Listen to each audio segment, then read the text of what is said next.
Hi, I'm Kevin Hill, and welcome back to part 3 of our large landscape painting on canvas. Now, you guys showed a lot of support and a lot of likes last time we painted, so I'm going to go ahead and do it again for you. You seem to be really enjoying it. Of course, if you're still enjoying it, be sure to like this video, and we'll do it again next week. We only have a couple more weeks till this thing's finished up anyways. All right, let's get started. We'll start today here with some dark colors, some black, brown, green, and some blue. Now this is getting to where we're close here in the foreground. I'm actually going to drop in this big tree. I just thought that'd be kind of a fun place to start today. So anyway, let's go ahead and just sort of map it out. I have a little drawing on here, but there we go. Looks like we didn't. Maybe we'll make it a little taller there. Looks like we didn't quite get that in the right spot. Actually, we could have it leaning. That'd be kind of cool. We might have it leaning. Okay, let's do it. I know I want other trees behind it, so that top is fine. I think we're gonna do it leaning. So there you go. You get to see me as I go here, kind of changing my mind. It's okay to have a leaning tree every once in a while. You don't want your main tree to be just perfect. At least I don't want. Maybe you guys want that. And that's okay. You guys kind of, if you're doing this painting with me, which you probably are on a smaller scale, I'm guessing, you know, it's fine for you guys to make changes. That's cool. That's good stuff. All right. I'm gonna kind of put my palette against, this is all dry, so I can put my palette against this. Is painting right in the middle, and I'm pressing very hard, so that's why you're getting all that flexing on the canvas, but that's okay. It's amazing it's as tight as it is.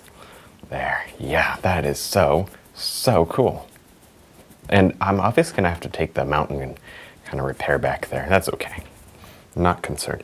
And then, so I'm just gonna fill this all in, making another tree, maybe leave a nice little trunk, and then do some background trees. You've already seen me paint big trees, so. And we'll jump onto something else. Now I'm gonna go ahead and just drop in right here a bit of a larger tree. You see, I was working on some little tiny trees back here, and I'm gonna do a larger tree. There, it kind of comes up about like that. And well, really, it's gonna be, this is a dry background, so it's gonna be a little more effort.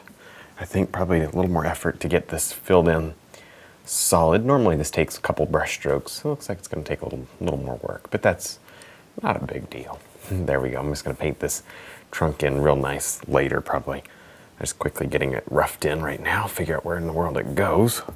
All right.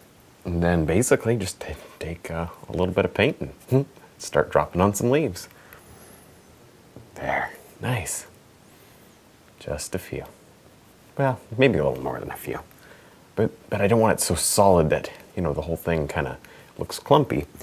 This one's a little closer, so we can see just a little more definition between the clumps of leaves. So there you go. We still have to highlight all this stuff. Now before we go too far up here, I really want to just take a minute and begin to scrub in our background colors, kind of the midtones. This is really nice. I do want a lot of sloping areas back here. I'm using my filbert because I want a rough effect. And this is wet now. It's kind of hard to keep track of what's wet and what's not, I know, but this is wet because we did our large evergreen here. There, I'm gonna just let that wander right back. We'll figure out where that goes. It's gotta slope down sometime. There, okay, good stuff. So I'm getting this done first before we go any further with the tree. That way we can set the tree trunk right over this. This is only the mid-tone. And for back here, it's probably the only tone we're gonna put down, but anyway, there we go. I guess that should come right up here. Yeah, so you just done painting grass like I usually do, kind of making it fluffy and pretty. Down here is a little different maybe, because it's dry, but I'll just try to scrub in a little more color and fluff it up like this. Now I'm just gonna drop in very quickly here a couple of highlights to this tree. And I've got a beautiful soft orange-green color. I didn't want it so vibrant green. Not for this particular tree. There we go. See, I don't need a lot because I know we're gonna have to come back and do a whole bunch of these different colors and layers. So there you go. That's so fun though, isn't it? This little 3/4 brush seems to be working out real well. Actually put my palette down on the table over here. Makes it easier. I just get tired of holding it all day long. There.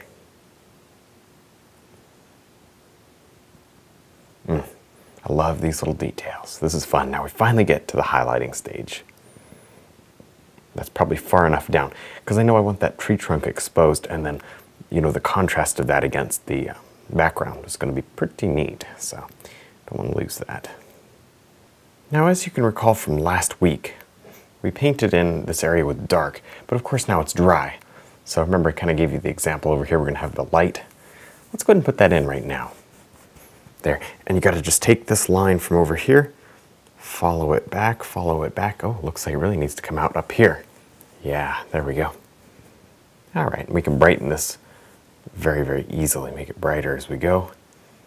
Kind of depends on where we want this little mountain. This is a little bit of a rock thing happening here that this tree is growing on, so I don't know, we can play around with that as we go.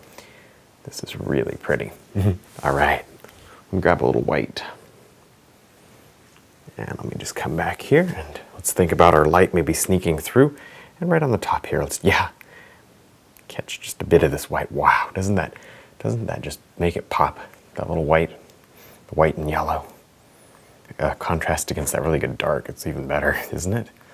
This painting has a lot of contrast, which is kind of fun. I like that.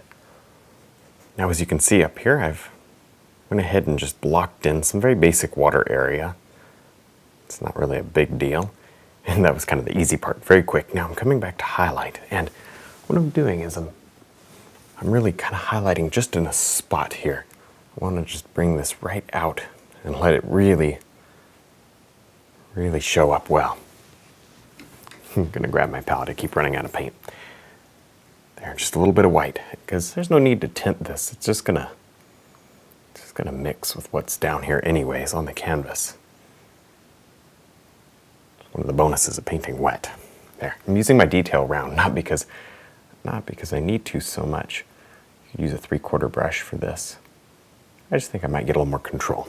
That's all. Good. And the more individual these little effects are, probably the better. Maybe take this off the top here just a little, and then melt it right back in. Maybe do a little something there that connects. Yeah, that's pretty. Back to my darker color. Actually, even darker yet, because I'm going to go over this. There, and see how I can create some extra bits of texture in there? That's cool. Over here, I got this too bright. I'm going to bring this back down a bit. So this is how I'm going to do this area. Oh yeah. Oh yeah.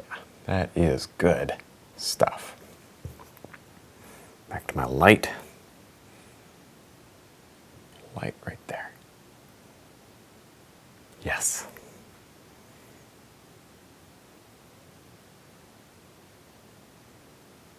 And then kind of let it fade out. I don't want too much. I'm going to very quickly let it fade out down here. Maybe highlight this area just a bit. Just a bit, and then kind of let it vanish. That way it'll look like light flowing through the trees. Only illuminating certain areas here, which is more interesting, if you ask me. There. Now right down here where I know the light is, I just want to sparkle just a touch of this light on the rocks. See how that works? Very pretty. Love that. And then you just got to imagine the light working across, even probably going all the way up here. We'll do other colors. I'm just getting the rocks started today. We'll finish them up next time. There. Yeah, that's good. This 3/4 brush makes some pretty good rocks pretty quick. Even on this big scale, it works pretty well. There. Nice. I'm just letting my colors sort of mix. Looks like I got a little green in there, which is okay. It represents moss or whatever. Put some red into it. See that? All sorts of nice things. Then you can kind of drag down. Watch over here, especially if you want a little highlight, and then just drag it down. And then you got yourself a little shadow. Looks like there was some blue in there. That's good. Being so loose with my colors. Because if I'm not, I know the painting will go flat. All right, well that's about all we're going to be able to get done on this painting today. Now next time we're going to really focus on a lot of highlights and beautiful details. If you're excited to see that, be sure to leave a like and we'll do it again next week. Don't forget to check out the website, DVDs, and brush line. Thanks for watching.